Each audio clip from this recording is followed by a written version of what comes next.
वंदे मातरम आप सभी को। आज के इंपॉर्टेंट सेशन में हम समचतुर्भुज के इंपॉर्टेंट प्रॉपर्टीज और कुछ क्वेश्चन करेंगे। यह एक रोम्बस है जिसे हम समचतुर्भुज भी कहते हैं। समचतुर्भुज मतलब देखिए समझिए, सम मतलब समान, चतुर्भुज मतलब चार, भुज मतलब भुजाएं। एक ऐसा चतुर्भुज जिसकी सारी भुजाएं क्या है, बराबर है, उसको हम कहते हैं समचतुर्भुज। अर्थात इसकी जो भुजाओं का मान होगा वो बराबर होगा।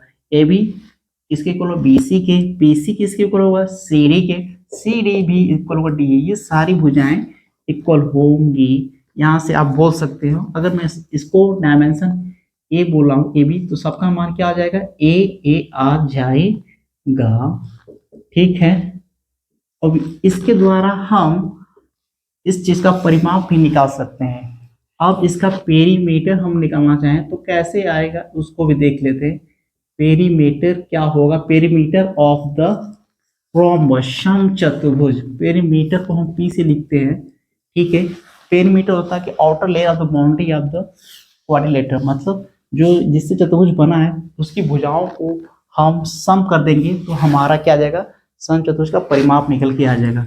अर्थात A B plus B C plus C D plus D A इसके इक्वल होगा ए धन ए धन ए धन ए इज इक्वल टू 4a। यहाँ से पेरीमीटर का स्टैंडर्ड रिजल्ट भी आ जाता है, जिसको हम आई क्वेश्चन में देखेंगे। ये बहुत इंपॉर्टेंट है। अब हम कोण की बात कर लेते हैं। देखिए एंगल ए इक्वल होगा एंगल सी के, जिसको वर्टिकल अपोजिट एंगल है, ठीक है, सॉरी अपोजिट एंगल है, इसको हम सम्मुख कोण के नाम से जानते हैं। ये हम कह सकते हैं एंगल ए इक्वल होगा एंगल सी के। इसी तरह ये एंगल इस एंगल के इक्वल होगा angle B is equal to angle D, और ये इसके समानांतर होगा और यह भुजा इसके समानांतर होगा। चलिए डायगोनल, ये बहुत ही ज़्यादा इंपॉर्टेंट है, इसको हम बहुत अच्छे से समझने की कोशिश करेंगे। जब बी डी को बी से मिलाया तो यहाँ से एक बना है, यहाँ से बी डी एक विकर्ण बना है, दूसरा विकर्ण बना है ए सी, माफ कीजिए मिला नहीं है अच्छे से, बट आप समझिए इस चीज़ को कैसे ये चीज़ काम करती है। ए सी और जो विकर्ण बी डी है इसको हम D1 बोल दें, इसको हम D2 बोल दें। देखिए D1 और D2 एक दूसरे को संपूर्ण त्रिभुज समकोण पे कट करती हैं, समकोण पे कट करती हैं। और D1 A2 मतलब इसके जो विकर्ण होते हैं वो कभी भी इक्वल नहीं होंगे, एक दूसरे के इक्वल नहीं होते हैं, और एक दूसरे को 90 डिग्री पे क्या करते हैं, कट करते हैं। ठीक है। ये बहुत इंपॉर्टेंट प्रॉपर्टीज होती है। अगर ये विकर्ण इक्वल हो जाते हैं आपस में तो ये आयत बन जाता है। ये चीज भी आप गौर कीजिएगा। अब इसके बाद हम लोग पढ़ेंगे कुछ और प्रॉपर्टीज। इसके डायगोनल और एरिया में एक रिलेशन बनाएंगे। What is the relation between area side of the rhombus and diagonal, यहीं से देख लेते हैं। थोड़ा सा प्लीज कंसंट्रेट कीजिएगा। चलिए फर्स्ट ऑफ ऑल हमने ये देखिए, ये क्या है, एक त्रिभुज बन रहा है। उस त्रिभुज को हम लोग देखेंगे। मैं इसको इंडिविजुअल बना लेते हैं, इसको कट करके बाहर निकाल दे रहा हूँ। ये देखिए, सॉरी ये देखिए कुछ इस प्रकार से ये बना है। इसका डायमेंशन आप लोगों ने बता रखा है, ये ए होगा, और ये जो मैं इसको ओ बोल दे रहा हूँ, तो ये रहा ओ। यहाँ से यह विकर्ण को बड़ा भागों में कट करते हैं, ये इसके बराबर होगा, अर्थात ये D2/2 हो जाएगा, यह D1/2 हो जाएगा। इसका मान 90 डिग्री हो जाएगा। ये इसके सामने हाइपोटेन्यूस काउंट होगा। अब अकॉर्डिंग टू पाइथागोरस प्रमेय के अनुसार, पाइथागोरस प्रमेय के अनुसार हम लगाएंगे तो कुछ इंपॉर्टेंट रिजल्ट आ जाएगा। h का स्क्वायर इक्वल होता है b² प्लस ये बेस हो गया और फिर परपेंडिकुलर के स्क्वायर पे। तो आप इस चीज़ को इस चीज़ में अरेंज कर लीजिए तो फाइनल एक बेहतर रिजल्ट आएगा। h है a का स्क्वायर, b हो जाएगा D2/2 का स्क्वायर, p हो जाएगा D1/2 का स्क्वायर हो जाएगा। अब इसको फर्दर सिंप्लीफाई करेंगे, D2 का स्क्वायर बट्टे 4, D1 का स्क्वायर बाई 4, ये हो जाएगा ए का, ये ए है, कंफ्यूज मत होइएगा, ये साइड है, ये देखिए यही ए है। अब इसको सिंप्लीफाई करके आप ऐसे लिख सकते हैं D2 का स्क्वायर प्लस D1 का स्क्वायर, ठीक है, यही वो इम्पोर्टेंट रिजल्ट है जिसमें हम बहुत सारे क्वेश्चन करते रहते हैं। ठीक है सर, आप लोग और देखिए, ये है विकर्ण के वर्गों का योगफल जो होता है 4 टाइम्स इसके ही साइड ऑफ द रोम्बस, मतलब समचतुर्भुज के जो भुजाएं हैं उनके वर्गों, उनके वर्ग का वर्ग कितने गुना है, 4 गुना है।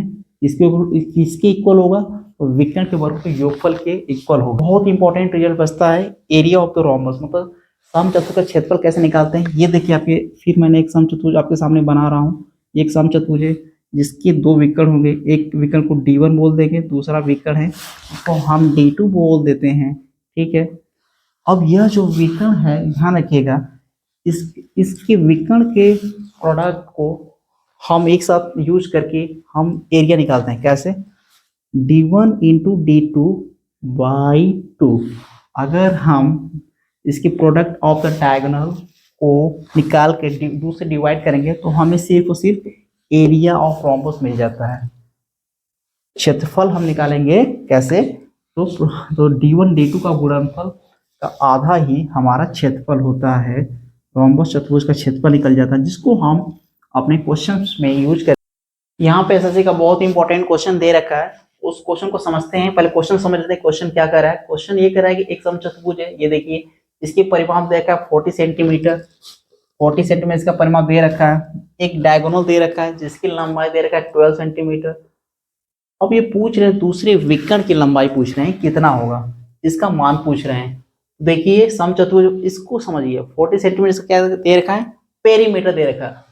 तो आप लोग जानते हैं समचतुर्भुज, इसकी सारी साइड क्या होंगी, सारी भुजा जो होती है वो सेम होती है। तो हम एक आर्बिट्रेरी मान लेते हैं, एक संख्या a जो इसका डायमेंशन है उस जो कि सबका सेम होगा, क्योंकि ये समचतुर्भुज सारी साइड जो है सेम है।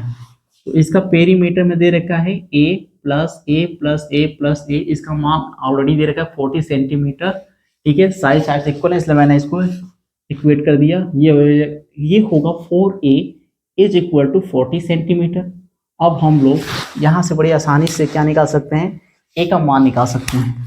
a का मान कितना आया है, अब इसको हम देख लेते हैं कि a का मान कितना आया है। 40/4 एक सिंप्लीफाई कर लेंगे, यहाँ से हम a का मान आ जाएगा 10 सेंटीमीटर। समचतुर्भुज का यहाँ से डायमेंशन आ गया।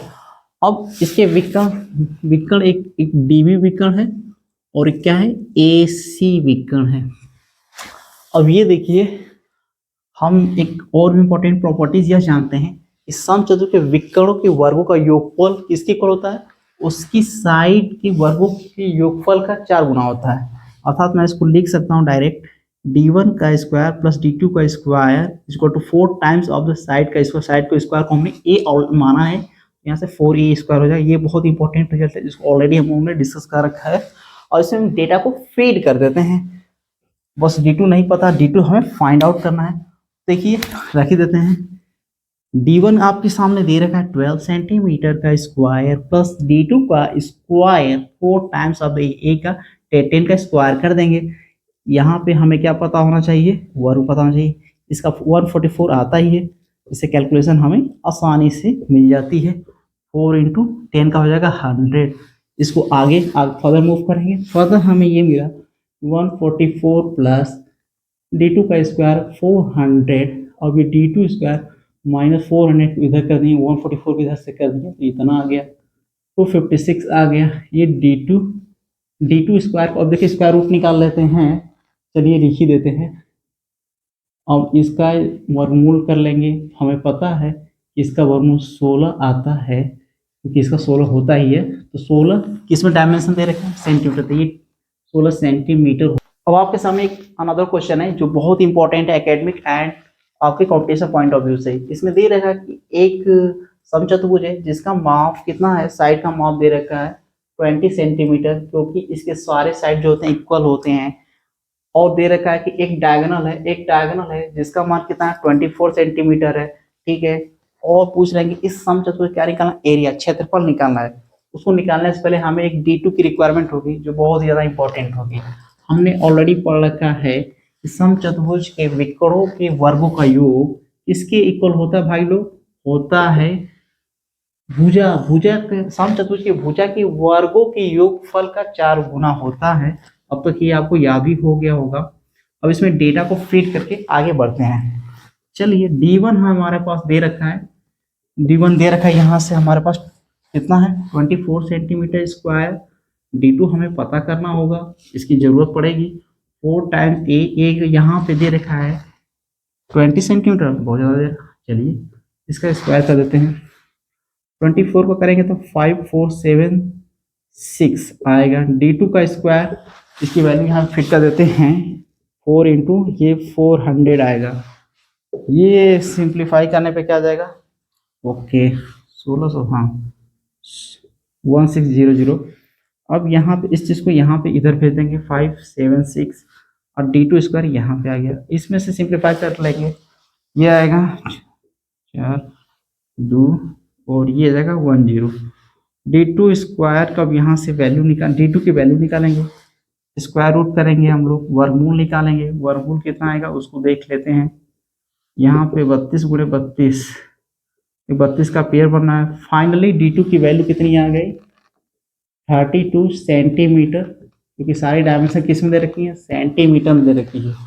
अच्छा, अब हमें एरिया निकालना चाहिए, एरिया ऑफ द रोम्बस। ये फॉर्मूला हमें पता होना चाहिए कि इसका एरिया क्या होता है इस साइडेड पार्ट का।